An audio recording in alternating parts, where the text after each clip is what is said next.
وما أرسلناك إلا رحمة للعالمين. Kemudian yang kelima, yaitu 5 hal yang menyedihkan. Yang pertama, bahwa riwayat-riwayat tentang puasa tersebut tidak pernah disebut oleh ulama-ulama Syiah. Ulama-ulama Syiah tidak pernah menyebutkan riwayat-riwayat tentang puasanya. Yang kedua, mereka juga tidak pernah menyebut kapan dimulainya acara ratapan Husainiyah yang tidak pernah dilakukan oleh para imam Ahlus Sunnah dan imam-imam terdahulu. Jadi modelannya orang Syiah itu mirip kayak orang-orang ahli kitab itu loh. Kalau ajarannya nggak disenangi, ditutupi, nggak pernah dimunculkan itu. Tapi kalau ajarannya disenangi, gitu kan, kadang-kadang dalil itu golek-golek ke dalil. Gampang, misalnya kamu ibadah di mana gereja nyanyi-nyanyi, cari dalil di dalam kitab nggak bakal ketemu.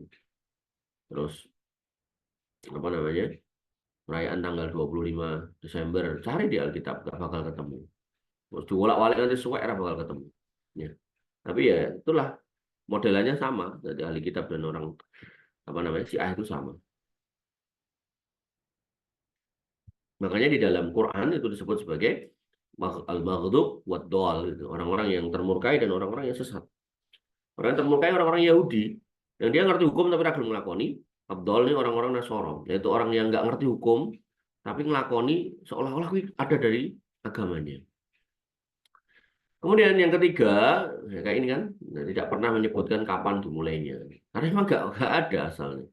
Ketiga, saat mereka menyebut tragedi Karbala, ketika kisah matinya Imam Al-Husain, radhiyallahu anhu, Ahlul Bait yang lain, mereka banyak melakukan pemutarbalikan fakta melalui riwayat hadis palsu dan lemah tadi yang sudah tak bilang.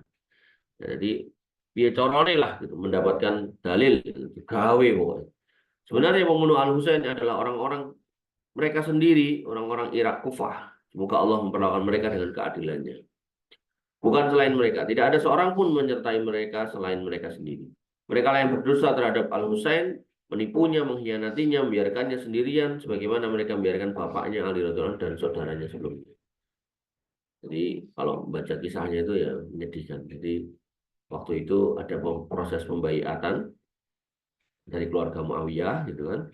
Nah, Husain radhiyallahu anhu ini dapat surat dari orang-orang Kufah, Reneo, tak baiat jadi khalifah, Reneo, Reneo.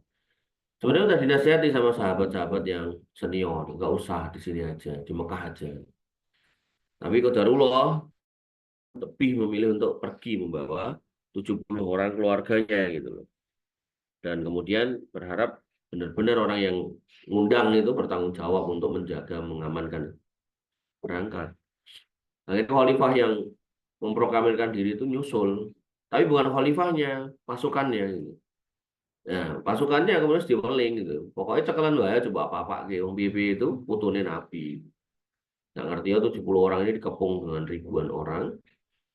Bahkan ya namanya ribuan orang gitu. Saiki we baru ratusan gelintir orang-orang PSHT we ngeroyok polisi gitu. Bagaimana kemudian ribuan orang yang penuh emosi gitu. Apalagi sampai dapat julukan pasukan khalifah atau apalah gitu. Kemudian dikepung dan kemudian dibunuh. Kemudian dibunuh, ya tahu kepenggal itu. Dan kepalanya diserahkan kepada khalifah waktu itu. Khalifah bingung gitu, kaget itu. Dan dia cuma ngomong kepada komandannya itu, kamu bunuh ini orang yang kamu bawa ke sini kepalanya orang yang dicium sama Nabi. Gitu. Kepalanya apa? Khalifah ya nggak mau sebenarnya, nggak sampai, jangan sampai seperti itu gitu. Mau pengen damai wae gitu loh, jangan sampai. Tapi ya sudah terjadi. Dan itu juga akhirnya menjadi liyabluwakum ayyukum ahsanu amala. Mana di antara kita yang berakidah yang benar. Ujian buat keimanan kita. Yang keempat, mereka tidak pernah menyebut saudara-saudara Al-Husain radhiyallahu yang mati syahid bersamaan di padang Karbala. Mereka di situ ada Abu Bakar, Umar, Utsman. Ini kan nama-nama yang dibenci oleh orang-orang Syiah. Ya, kenapa orang Syiah mengagungkan Husain bukan Hasan? Nah, ini menarik loh. Kamu nek mau sejarah baru tahu.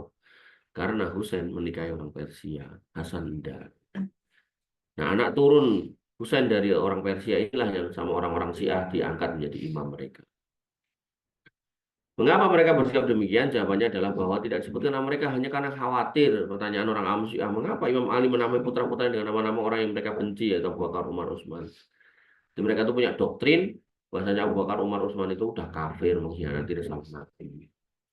Mengapa Imam Husain dan Imam Al Hasan menamai putranya dengan Abu Bakar? Bukan kepenamaan menunjukkan akan kecintaan.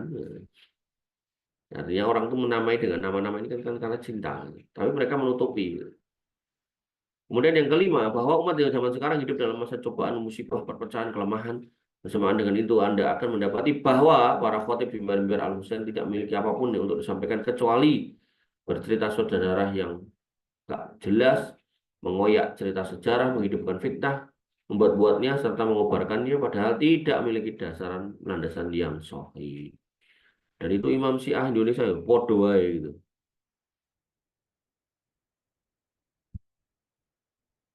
Sama aja gitu. Jadi nggak punya dasar.